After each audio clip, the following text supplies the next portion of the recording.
Kinshasa na biso, réalité ya banaki, réalité ya banaki, réalité ya banakino.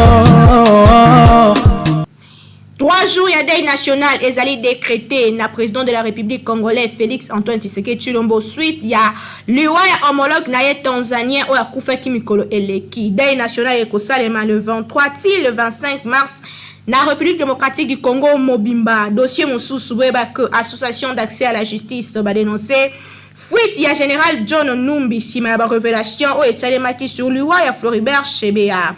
Na sport tout puissant Mazembe basali match nil na groupe Bazano na compte ya Vodacom Ligue 1.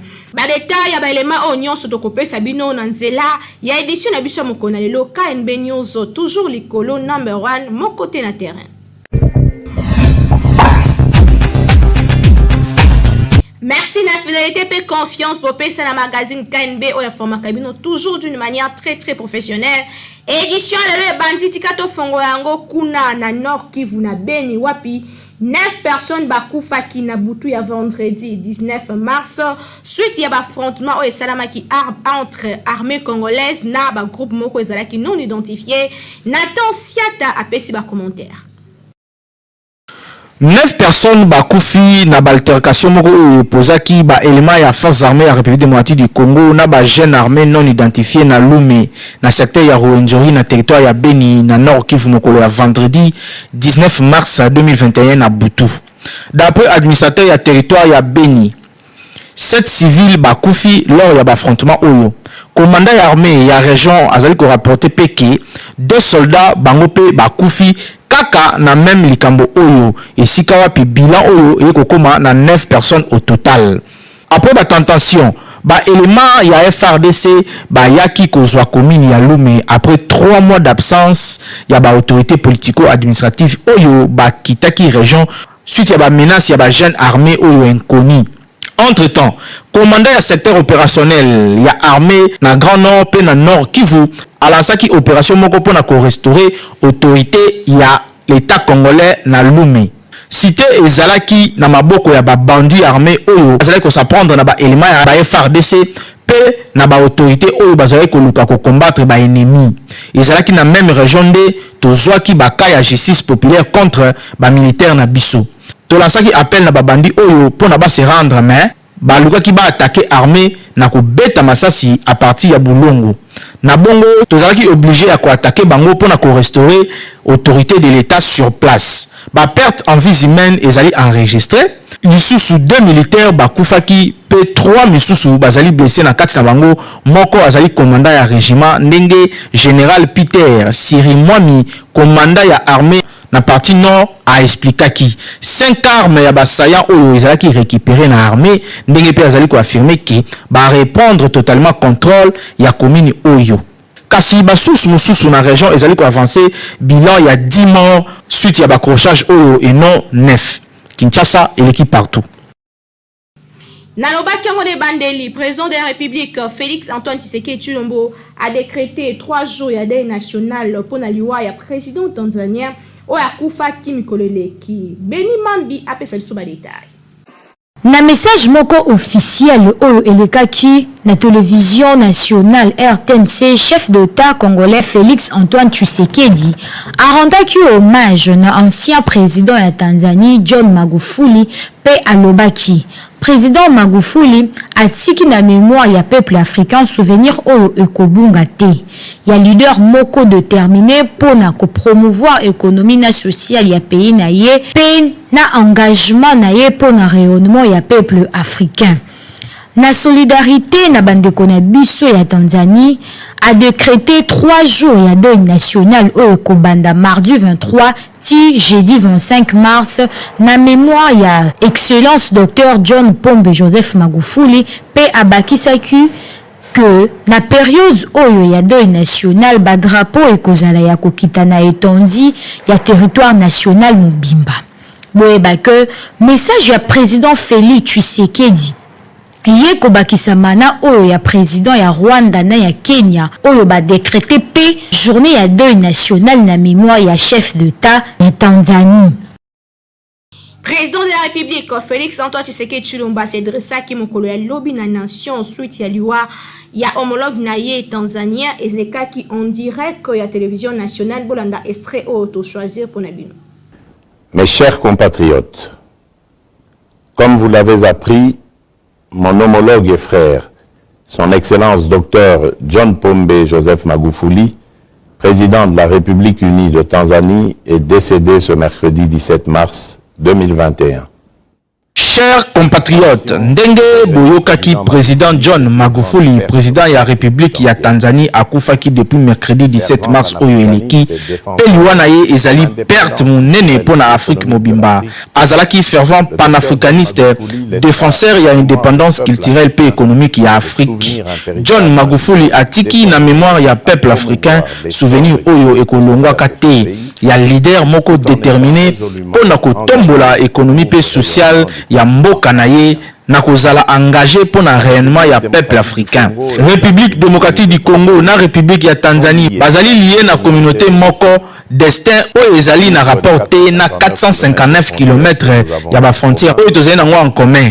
Peuple congolais et partageaka na peuple tanzanien ba lien moko historique, culturel pe sociologique. Na solidarité na bandeko na biso tanzanien na décrété 3 jours ya deuil national oyo ekobanda mardi 23 ti jeudi 25 mars 2021 na mémoire ya excellence Dr John Pombe Joseph Magufuli na période oyo pe ba drapeau nyonso ya République démocratique du Congo ezala ya kokita na etandi nyonso ya République mobimba. Tika Nzambe apesa ye repos mérité na souvenir ya combat na ye pe dévouement na ye na peuple na ye pe na continent africain. Na pesibino merci.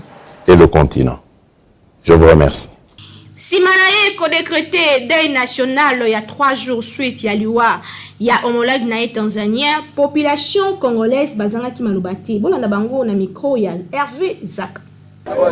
3 jours c'est trop. Bon point bateka drapeau dans le ndelo na katika tite ke bata so 3 jours. On mona ontereze belé. Hein? Et vous a bongote? Et vous attend mukolo monte 3 jours c'est trop. Donc l'activité ne se a bloqué ou pas? C'est ça de ça misana besoin de ça là. La 3 jours wana. Donc ça misana de ça là. Oui bien mieux ça a bloqué. Et vous a bongote. Hein? Mais tu vas biso ba débrouiller à bout. Tu quand on répond d'accord 3 jours pour la président moko akufiner na Tanzanie non ça ne concerne pas. Donc ma bongo vraiment toi non d'accord té. C'est ça bien té. 3 jours c'est trop. Bien sûr après mais quand on mukolomo peut à 3 jours. Biso to sepe le roi za président union africaine. Ma quand on ta mukolomo côté. C'est 3 jours ça bien té. Comme mukolomo là ça va. Bon, on attaque vraiment habitat tout comme peuple, j'encourage, les allons encourager, mais ça c'est parce que ce que tout le monde sait que Valère Tshisekedi Gazana on a carte de la République, il est président de l'Union africaine.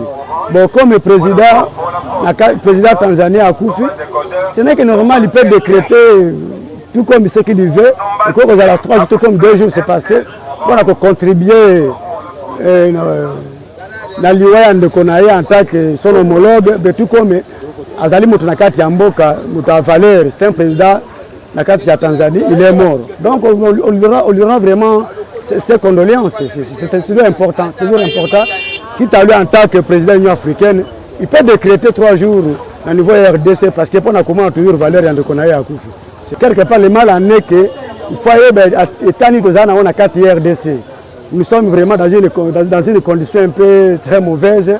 Et puis c'est surtout que sur le plan social, toujours vivre bien, moi pas c'est-à-dire quelque part, ma camopée à couvre-feu, donc ça nous rend un peu de difficulté. Mais sinon, c'est un bon système, il peut tout faire. Parce que pour faire passer aux autres, que ceux qui m'ont dit il faut que ça ait vraiment un sacrifice.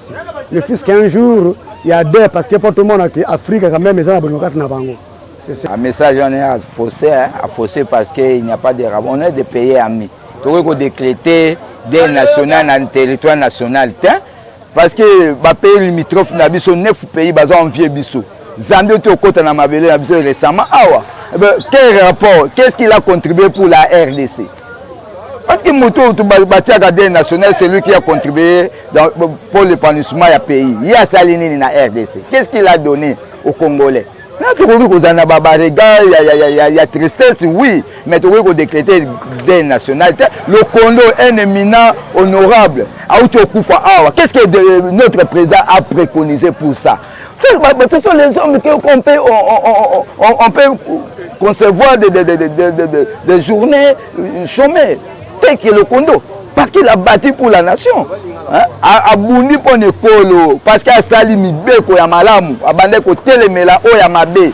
Mais le Congo a couvert tout le monde idée nationalité. Singa Oudou, ancien premier ministre, tout le monde idée nationalité. Mais il est président tanzanien.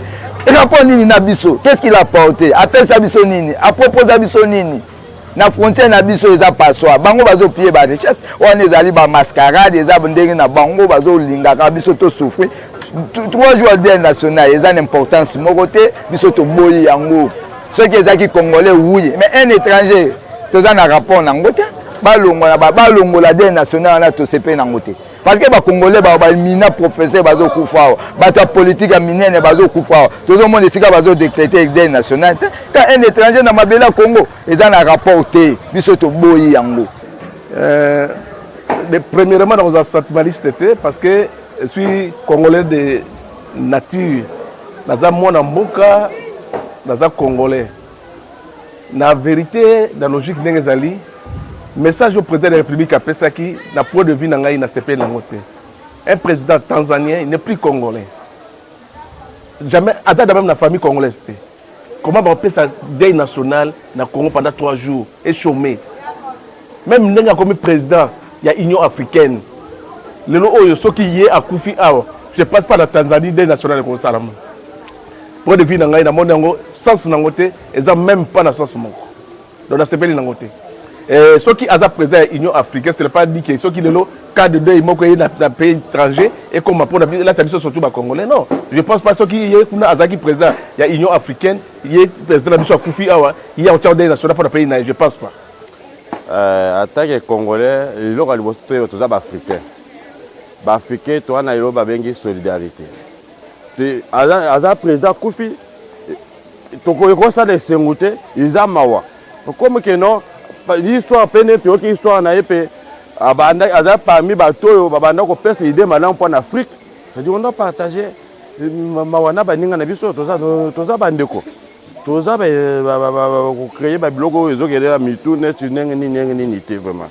Et un message à Bolingo, il y a que non 3 jours qui me sert ça la matin. Mais c'est drapeau qui sera belle. Mais drapeau ça que non Congo zo partager mawana moninga na frère né Tanzanie pour que Agence des Nations Unies pour les réfugiés, Basali, Constant Kolobake, 8 janvier 2021, ADF Babomu, plus de 200 personnes dans le nord Kivu, dans la Beni, Bolanda, détail, na élément. Agence des Nations Unies pour les réfugiés a dénoncé aussi un nombre d'attaques menées par la force démocratique alliée ADF dans le nord. Est RDC outa de Biané Oyo. Selon Bango, plus de 200 personnes bakoufi outa janvier 2021 Tim Konalelo. La rebelle Ougandais au basali kosala rage kuna na Est ya mboka na biso.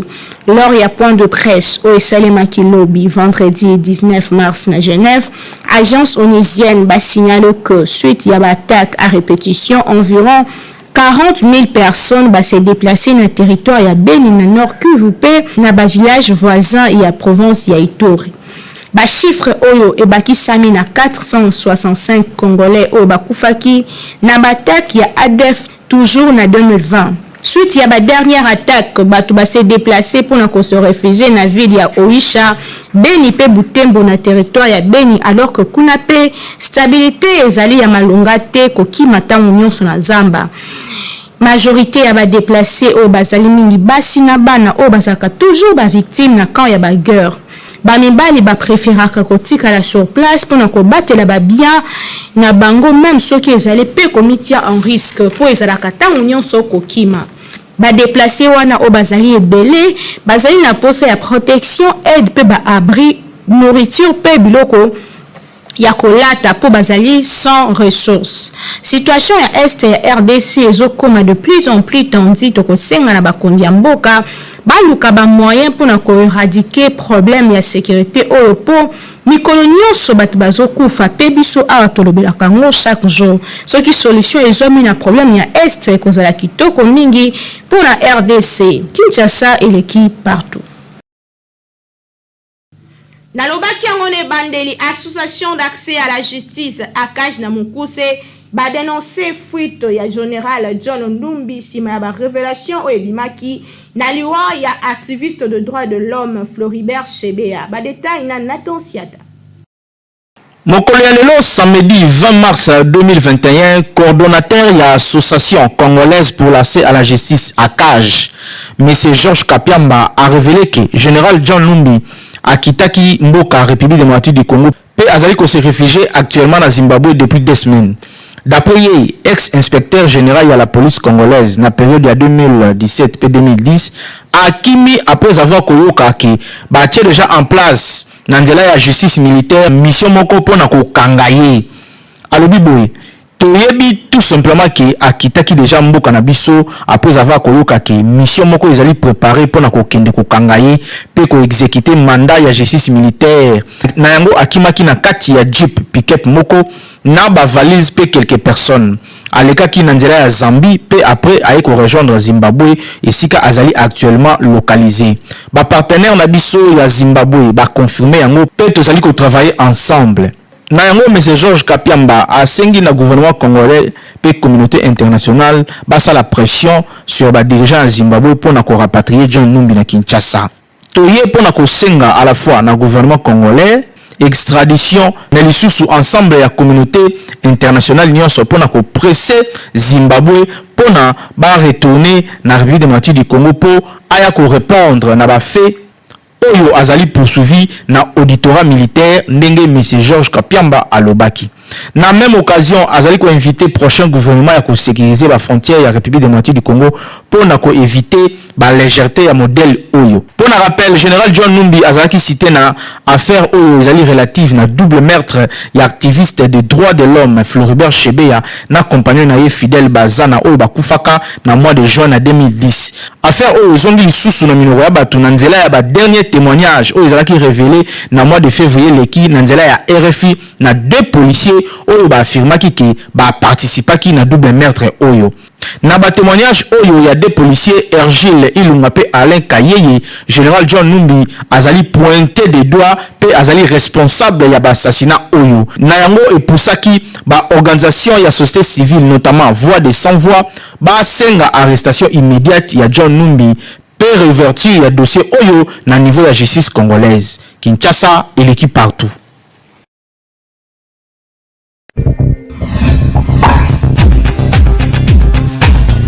Le 20 mars, yalelo ezali journée internationale ya francophonie. Francophonie ezali lisanga ya batu tope ba institution oyo basalelaka français lokola langue administrative pe officielle na bango. Ba détail na élément oyo. Créé en 1988, le col moyen il y a 70 états de paix, bah gouvernement, il y a organisation internationale, il y a francophonie, il y a qu'on célébrer lien na bango commun ou ezali bango langue française. Paix bah diversité na bango. Journée à l'élo ezali consacré na langue française ou ezali réunir 220 millions il y a ba locuteurs paix occasion pour na ba francophone ya mokili mobimba ba fêter solidarité paix pour ça na bango ya ko vivre ensemble. Ba différence pe ba diversité na bango alors que ba partage à langue moko. Le 20 mars date au ba pona pour ko célébrer francophonie ezali pe date ya création la première organisation francophone oyo ezali agence ya coopération culturelle pe technique francophone. Toujours na mois de mars autour ya moko ya lelo Organisation internationale ya francophonie na ba pays francophone misusu ba organisaka semaine ya langue française o ezali initiative ya Nations Unies. Selon bango multilinguistique, c'est-à-dire ba langue ebele pe partage ya ba langue ezali ko faciliter communication entre ba peuple pe partage ya ba valeur na ba culture ya koyeba ezali que francophonie ezali ensemble to pe lisanga ya batu pe ba institution oyo basalelaka langue française lokola langue officielle pe administrative ndakisa mboka na biso République démocratique du Congo esalelaka français lokola langue officielle pe langue du travail na yango français elobamaka na plus de 70 pays dans le monde pe ezali langue officielle ya 29 pays partout dans le monde. Yango ezali parmi les 6 langues officielles au monde. Donc ceux qui ont ébi koloba français te libanda ya mboka okozana na ba problème. Po ezali moko ya ba langue au lobamaka libanda ya frontière ya RDC. Kinshasa et l'équipe partout.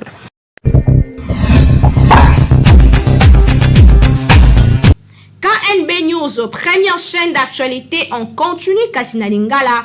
Ah, tozali ko continue ko sala bino bolamu na nzela ba émission na biso to lakisaka bino le lot to proposer bino ba extrait ya kindoki politique. Biso tumana biso ça ba réforme mais regret na biso cependant regret tumana biso zali ba réforme la ngaki na loba et tumana biso zali ba poste te nde maloba na loba moi libako monoko regret na biso en vol lelo ezali ya ko constater que oyo nyonso to décret ki lobi to ko zongisa ngo lelo bato bakomi ko tiana ba banderole pour un ministre bato bakomi ko ma lettre ya justement j'ai fait ambition nyonso wana comment est-ce que le président de la République ko s'en sortir na lobi boy maman ezali quand même décevant na mboka o ba problème ezali na niveau tozali population na biso ko kufa mikolo nyonso na beni na est ya Congo population na biso azangi mai azangi lotiliki bana na biso lelo ba kotanga kana ba condition ya malamu te pendant ce temps au lieu que biso ba acteur politique to luka solution na problème ya peuple to ko bundabe poto occuper biponga et si ka biso en vol tozali ko boya to ko baete likambo ndenge ko tambola esengeli temi tambola lolenge wana esengeli yambo politicien tal no problème à peuple obi que lelo mama Naomi écart ekoti entre biso acteur politique na population ko croire les sous son action politique te pamba te population comprendre na yeke biso ba politique to yaka ben ne tumba ya bibonga et non na ba tumba ya problème ne soki tozala ki vraiment la souci à population wana esengela ki na lombango gouvernement ya Sama Lukonde ebima et tout le monde na ba ego personnel ba souci na biso moko oyo ko bloquer lelo ezali ba égoïsme ya bato likambo ba liste musu se koti te donc kondongwaneza union sacrée mama likambo soni biso en fait to ko mona yango soni bino déposer ba liste na bino te soit ozani na ba député te yango il faut que le ba se retirer calmement maman Naomi envole lelo ko compter na rang na 6 élus tu as une affaire il y a 6 élus et envole lelo a ko bundaka pona bibonga te na kanisa président national la parti nanga leka ki na moko ba radio ya Congo alobaki clairement que biso to ko bunda pona poste te to la raté na tongo to ko la mukaka to za la kaka ministre au moni mabe amboko to kanisaka pour servir école sengeli na yo za la kaka ministre misusu ba comment on dirait mandat à député à Natinate mais bato ba ko bosana poto luka solution à problème ozaki à Congo ya blocage ozaki à FCC cash poto luka solution nango et c'est là qui ko recourir na ba député ça veut dire que mon salaire à députation est une valeur Koliana mwasi koliana ndoki adage wana elakisaka nini population congolaise ba répondre na micro ya Mifi Mafuta na Alpha Monenda tobotama tokuta adage oyo bamikolo baloba koliana mwasi koliana ndoki toyebi te elakisaka exactement nini est-ce que ezana mutu moko aviva événement moko ya mabe pa ya mwasi na ye nde alobaka yango to ezali selon compréhension ya batu mingi par rapport ya ba comportement ya ba maman to par rapport ya ba comportement ya basi na bandako ya mabala to na société micro ya magazine KNB kitaki na terrain pour na kotuna na batu ba papa pe ba mama ba yebisa biso adage oyo elingaka kolakisa nini bon bato baloba koliana mwasi koliana ndoki d'autre part na mona bazala na bona raison pour basi bazala na mo ba mara mususu basala oyo ba perdre mo ba confiance envers mibali ba na mo ba confiance les sous vraiment te pour moi ce que c'est mbo mali moi ce que zané peut bien mettre moi beta musinzo quelque part moi si de madame nalia na camarade na mobali que kolia na mwasi kolia na epe eza mabete mais basi misusu tellement lilala moko ya mabe bisa malala non c'est tout ça bon en général basi eza vraiment compliqué basi baza compliqué baza mystique de mbongo okosimisa mbongo boye ekomi problème okosala boye ekomi problème okosala boye de malamu na préféré nalia na ngana mobali mpo mwana mobali na okoya ye mutu atsanga na mokongo mwasi akokotana na mokongo ta memana na hôpital okozala na mpasi boye mwasi asundoli ya de bakomaka trop bato baintérêt bon conseil na kopesa na bafille oyo babebisa baréputation eza bien te bon kolia na mwasi kolia na ndoki ndiki kolakisa kopesa mwasi confiance te po topesa confiance lelo lobi ya kobalukela yo yo me badenaki balobaki kolia na mwasi kolia na ndoki bon nalobi yango ndenge mpo biso toza basi me mwasi nyonso aza ndenge moko te eza na basi mosusu soki opesa confiance lobi ya kobalukela yo mais ça fait la moitié musuko pese pe confiance pour baluki li opete bosuki na epe bien ozomona biso toza ndenge moko te bon conseil nga na pesa na basi oyo balukaka eza bien te ntango bokutani na mutu bosololi de masolo elekaka bien ti suka eza te ke yo okutani na mutu usoti mobali usoti camarade bosololi na nsima nango obongwameli ye bongo eza bien te donc po osilanaka na ndenge bien mwasi arezonaka retard apesi ye confiance aabuse nango yango bazwa terme wana bazwa terme wana ya kolia na mwasi kolia na ndoki conseil nakoki kopesa bango ntango moto ase confie epa na yo il faut yo mpe ogarde confiance na bapesi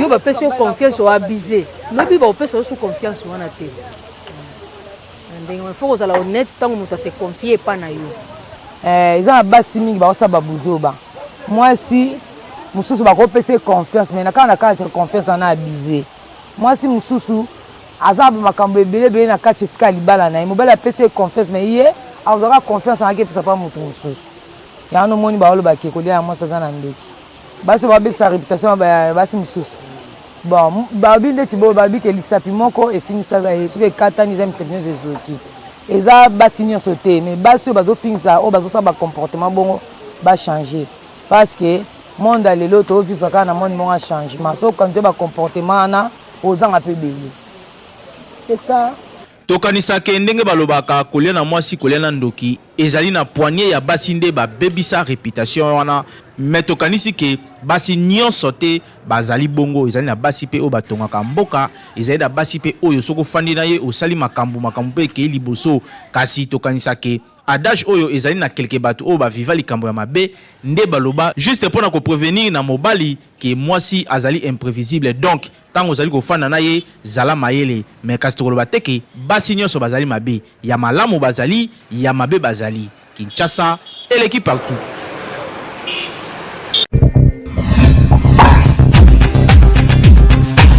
Tosukisa édition lelo na sport na cadre ya Vodacom Ligue 1 équipe ya tout puissant Mazembe na groupe Bazano basalaki match nil mokolo ya lobi Nathan Siata pour na détail. Jeunesse sportive, groupe Bazano a salaki match nul, il y a 0 but partout face na tout puissant Mazembe Anglebert Mokolo ya Lobi vendredi 19 mars 2021 na Lubumbashi. Les alaki pour la compte il y a match à 26e édition il y a Ligue nationale de football Vodacom Ligue 1 au Betamaki na stade TP Mazembe na commune ya Kamalondo. Ba Corbeau ba kokaki ko battre ba jeune ya Bazano te malgré ba multiples tentatives ya attaque au babandaki ko sala na match yango. Dans les 10 dernières minutes au la rencontre Renfort Kalaba a eu passé ballon na Joey Samampeko Oyo azalaki na surface de réparation kasi arataki ouverture ya score pour na TP Mazembe. Na 87e minute ya jeu, Benson Oshaya yepe a eu échoué na tour na ye pour na ko marquer bi ya victoire ya Bakorbo. Au final, Bazano na TP Mazembe bakendaki match nul ya 0 but partout. Donc actuellement na classement, il y a 19e journée ya Vodacom Ligue 1, groupe Bazano Oyo azali na dernière position pe azali kaka na 11 points alors que TP Mazembe ye azali na 43 points. Kinshasa et l'équipe partout. Édition moko na lelo esili. Merci l'équipe technique et rédactionnelle oyo accompagné kingai.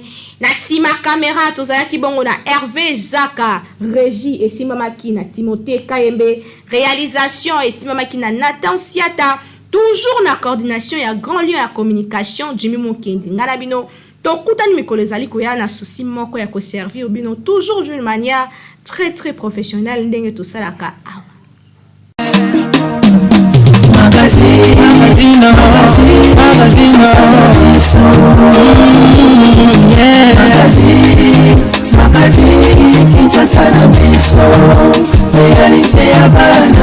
Réalité ya bana ki